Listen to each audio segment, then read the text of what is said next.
Okay, so we're looking at this basic string shape assignments chart. These are the new basic string shape assignments. By the way, this is still the S2L 3, 4, 5, 6, 7 root. This is still the S3L 2, 3, 4, 5, 6, 7 root 2. This is, just a repeat of the S2L showing how it stacks on top of it. So in perfect fourths, all perfect fourths, 7 will go to 3 in scale tones. Okay, 5 will go to root, all perfect fourths. 6 goes to 2. 2 goes to 5 in a Mixolydian form, okay, hitting that that dominant fourth. So the note foots connect on the inside in this particular diagram. Now let me show you. If I brought it out in up here, I've got the top. So this is caged, C-A-G-E-D, but the reason why you don't see caged on the bottom is because it's in fifths. There's no note sharing there. Okay? So to make it complete, I added the all cage shapes here. How do you tell the difference? Okay, these banners are how you tell the difference. So this is the C banner from 3 to 5. This is the G banner, 6, 7, and root. But the G banner also includes the lone wolf 7. Alright, so the G banner has always been a little bit longer than we thought. Okay, and it's a tripentatonic. Alright, so if it was a diatonic G scale, it would include the 7 anyway, but as a tripentatonic, the D shape would have to have that 7. D is the fifth. D is the fifth shape. When you were dealing with shapes, we go G, C, D. Okay, if we're in the key of C, it would be a G-shaped C. Okay, a C-shaped F, and a D-shaped G. G is the fifth. It has its third is the seventh of C, and its fifth is the second of C. So that's why we see the 7 there in the D shape, because the fifth is the one shape, the major shape that's going to include the 7th. We'll look at this. It says top cages circles have note foot isolation and solid connectivity. So let's look at A here.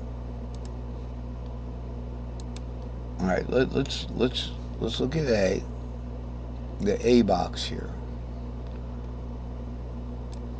It says top circles have note foot isolation. So here's isolation. Here's your 5, 6, your A string. Remember, key of A, E becomes the 5th. So the key of A always is the 5, 6 string pattern assignment. It's got note foot isolation, and it's got solid connectivity. So here, 7 root 2 is the E shape, note foot isolation. See the purple and the green, note foot isolation here, and solid connectivity. The opposite is true for the bottom for the bottom indications. For the bottom banners, let's say. The bottom banners, according to this, bottom modal cages have bookend isolation and note foot connectivity. So instead of looking at this particular one, let's look at a C. C is a bad example because we don't have the left side of it. So let's just look at the G box on the bottom. Okay, so we're going to choose a G type of color. Light blue isn't terrible, but I think it's supposed to be pink. So here's our G box, bottom banner. This is the whole thing here, really. Okay, and we have note foot connectivity between the string pattern shapes and solid bookend isolation. Alright, so that's one way to look at this chart. And I can't really stress this enough, that you don't have to be charting to understand how a chart is made. For instance, these banners here, I can't stress enough how helpful they are, because they extend over this note period here, these 5 frets. And the E would extend over, the E box would extend over these 4 frets here for the E cage. You call it the E cage. Now, I want to also mention the interesting part about adding these tripentatonic banners is, what makes it easy is the same notes, the same letters are actually gluing them together. But in the A box we have an E shaped, so you got A, D, E, right? So we've got an E shaped fifth in the A box. So that would be 2, 5, 7 right there. 2, 5, 7. That would be a G. It's an E-shaped G right there. But this E is an E-shaped root. So it's going to be right here, 5 root 3 in that E box. Yes, sir. See, so even though these two are right next to each other, they're referring to 2 different chords. 5 root 3 would be an E-shaped root chord, but we still have EE there, DD there, and it's important to have little checks and balances in making these charts.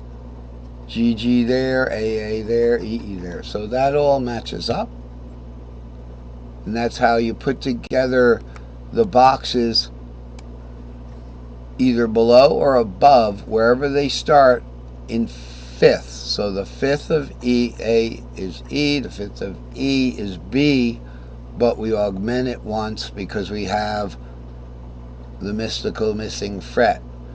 That fret comes along because of the tuning differential in the guitar, I believe, but I haven't really pinpointed exactly how that works, but I suspect that it's from the tuning differential, which is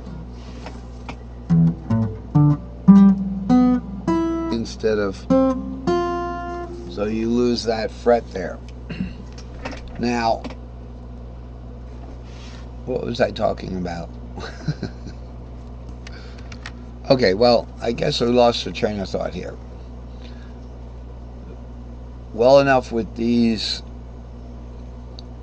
they're in fifths on the top and in fifths on the bottom, but the overlap comes from cage, C-A-G-E-D. And by the way, if we look at these 3 cages, the C cage, the A cage, and the G cage, the A cage is defined by the overlap.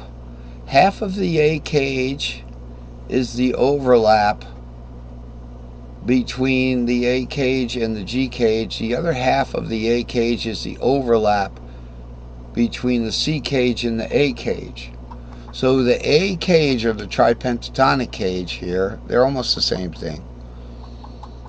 These is actually defined by half of the C cage and half of the G cage right there. So it's an interval. It can be looked at as an interval of its own, but if you don't want to go pattern crazy and worry about 7Ls and L7s and connectivity and all that, you just look at the string patterns involved. They're the same. 5, 6, 7 root 2, 3, 4, 5, 6, 7 root 2, 3. So if I was going to put letter assignments to the string patterns in the A cage, if I was going to put letter